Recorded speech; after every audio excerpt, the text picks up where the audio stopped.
Ya, Assalamualaikum warahmatullahi wabarakatuh. Selamat pagi, selamat siang, selamat malam. Salam sejahtera bagi kita semuanya. Di sini masih dengan saya, Andi Irwan Binardi, berkolaborasi dengan Ibu Dr. Eni Suharini MSI, akan memberikan mata kuliah manajemen sekolah. Kali ini kita akan mempelajari tentang kepemimpinan kepala sekolah. Pengertian kepemimpinan adalah, yang pertama adalah menurut Wahyo Sumijo pada tahun 2002, yaitu kepemimpinan sering diartikan sebagai sifat perilaku pribadi pengaruh terhadap orang lain, paham interaksi atau hubungan kerjasama antara peran atau kedudukan administrasi tertentu. Menurut Mulyasa 2003, kepemimpinan diartikan sebagai kegiatan untuk mempengaruhi orang yang diarahkan terhadap pencapaian tujuan organisasi. Terus selanjutnya, pengertian kepemimpinan adalah dari Sutisna. Kepemimpinan berarti proses mempengaruhi kegiatan seseorang atau kelompok dalam usaha ke arah pencapaian tujuan dalam situasi tertentu. Sedangkan menurut Supardi, kemampuan untuk menggerakkan, mempengaruhi, motivasi, mengajak, mengarahkan, menasehati, membimbing, menyuruh, dan memberikan atau melarang agar manusia sebagai media manajemen mau bekerja dalam rangka mencapai tujuan administrasi secara efektif. Maka, hakikat dari kepemimpinan adalah ilmu dan seni untuk mempengaruhi dan mengarahkan orang atau bawahan pengikut pendukung dengan cara membangun kepatuhan, kesetiaan, kepercayaan, hormat, serta bekerja sama dengan penuh semangat dalam mencapai tujuan organisasi. Saya kira seluruh pendengar yang melihat materi ini pernah bertemu dengan sosok kepala sekolah, baik itu di tingkatan PAUD, TK, atau SD, sekolah dasar, SMP, sampai ke SMA. Jadi pengertian pemimpin adalah orang yang memimpin, orang yang memegang tangan sambil berjalan untuk menuntun, menunjukkan jalan, orang yang dibimbing, orang yang menunjukkan jalan, dalam arti kiasan, orang yang melatih, mendidik, mengajari, supaya akhirnya dapat mengerjakan sendiri. Jadi fungsi dan tugas dari pemimpin adalah yang pertama memberikan kerangka pokok yang jelas, yang dapat dijadikan pegangan oleh anggotanya, mengawasi, mengendalikan, dan menyalurkan perilaku anggota yang dipimpin. Yang ketiga, bertindak sebagai wakil kelompok dalam berhubungan dengan dunia luar. Jadi ini semua ada di kepala sekolah. Jadi memberikan kerangka pokok yang jelas, dari pegangan anggota memberikan tugas pada Bapak Ibu guru yang ada di suatu sekolahan, mengawasi, mengendalikan, melakukan supervisi kepala sekolah untuk mengawasi kinerja guru, bertindak sebagai wakil kelompok dalam berhubungan di dunia luar, menjadi wakil sekolahan untuk rapat di tingkatan-tingkatan yang lebih tinggi di dinas kabupaten, di provinsi, bahkan secara nasional. Dengan tugasnya yaitu membangkitkan kepercayaan dan loyalitas bawahan, mengkomunikasikan gagasan kepada orang lain, mempengaruhi orang lain, mengkoordinasikan sejumlah kegiatan. Keberhasilan pemimpin atau disebut dengan organizational assessment, yaitu prestasi organisasi mencapai produksi, pendanaan, kemampuan, adaptasi dengan program-program inovatif, dan sebagainya. Organisasi, maintenance, atau pembinaan itu berkaitan dengan variabel kepuasan bawahan, motivasi, dan semangat kerja. Keberhasilan pemimpin menurut orientasi ini dapat dilakukan melalui pengamatan terhadap sikap bawahan dan orientasi pemimpin terhadap bawahannya. Gaya kepemimpinan kepala sekolah yang pertama adalah definisinya adalah suatu cara yang digunakan oleh pemimpin dalam mempengaruhi para pengikutnya. Gaya pemimpin dapat dikaji melalui 3 pendekatan, antara lain yang pertama adalah pendekatan sikap. Pendekatan sifat ini mencoba menerangkan sifat-sifat yang membuat seseorang itu berhasil. Sedangkan pendekatan perilaku adalah studi pendekatan perilaku memfokuskan dan mengidentifikasi perilaku yang khas dari pemimpin dalam kegiatan mempengaruhi orang lain.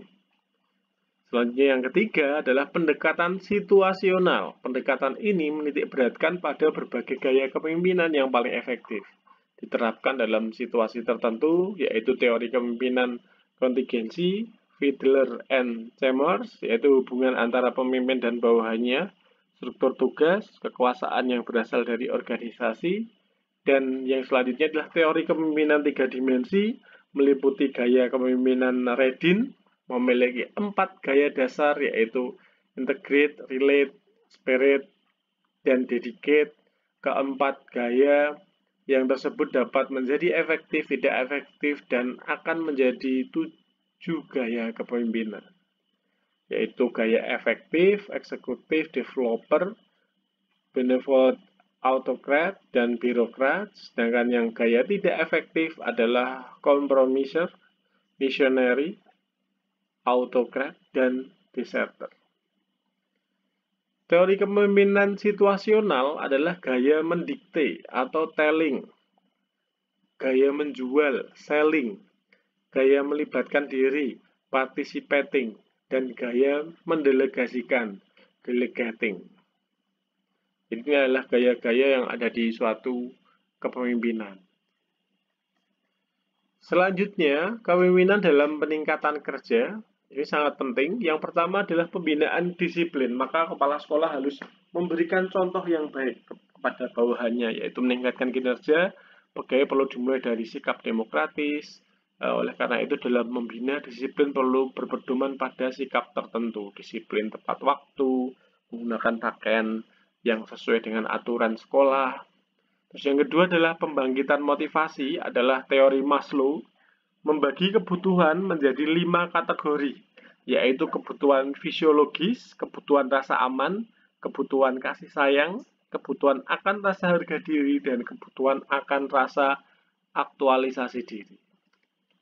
Selanjutnya yang teori kedua adalah teori prestasi Maclellan dalam Mulyasa itu membagi 3 kebutuhan manusia, yaitu kebutuhan untuk berprestasi, kebutuhan untuk berafiliasi, dan kebutuhan kekuasaan. Yang ketiga adalah penghargaan. Penghargaan sangat penting untuk meningkatkan kegiatan yang produktif. Dengan penghargaan, pegawai akan terangsang untuk meningkatkan kinerja positif dan produktif. Selanjutnya adalah status dan peran kepala sekolah. Status peran kepala sekolah menurut keputusan Menteri Pendidikan dan Kebudayaan nomor 0296 tahun 1996 adalah kepala sekolah adalah guru yang memperoleh tambahan tugas untuk memimpin menyelenggarakan pendidikan dan upaya peningkatan mutu pendidikan sekolah. Masa tugas kepala sekolah adalah 4 tahun yang dapat diperpanjang 1 kali masa tugas, jadi total 8 tahun maksimal. Kepala sekolah selain memimpin menyelenggarakan pendidikan di sekolah juga berperan sebagai pendidik, manajer, administrator, supervisor, serta pemimpin, pembaharu, dan pembangkit minat. Jadi kepala sekolah mempunyai peran yang sangat penting bagi kemajuan di sekolahnya dalam segala bidang. Tugas kepala sekolah yaitu kepala sekolah adalah sebagai pendidik, jadi mendidik bawahannya ada TU, ada cleaning service, ada guru-guru, ada waka kurikulum, ada waka kesiswaan, waka sarpras, dan lain-lain. Kepala sekolah selaku manajer. Kepala sekolah selalu administrator. Jadi selaku administrator ini sangat penting sekali.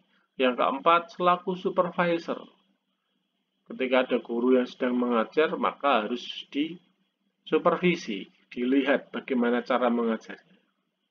Yang kelima, kepala sekolah sebagai pemimpin atau leader paling tinggi di suatu sekolah. Yang keenam adalah kepala sekolah sebagai inovator.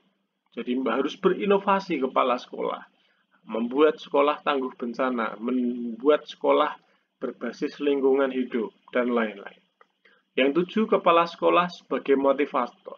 Jadi kepala sekolah harus pintar-pintar memberikan motivasi kepada siswa didik, kepada guru, dan kepada semua warga yang ada di sekolah tersebut. Pemimpinan kepala sekolah yang efektif itu adalah pemimpinan kepala sekolah dalam MBS dapat dilihat berdasarkan kriteria sebagai berikut, yaitu adalah mampu memberdayakan guru-guru untuk melaksanakan proses pembelajaran dengan baik, lancar, dan produktif.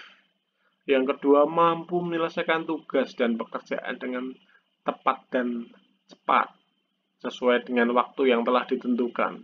Mampu menjalin hubungan yang harmonis dengan masyarakat.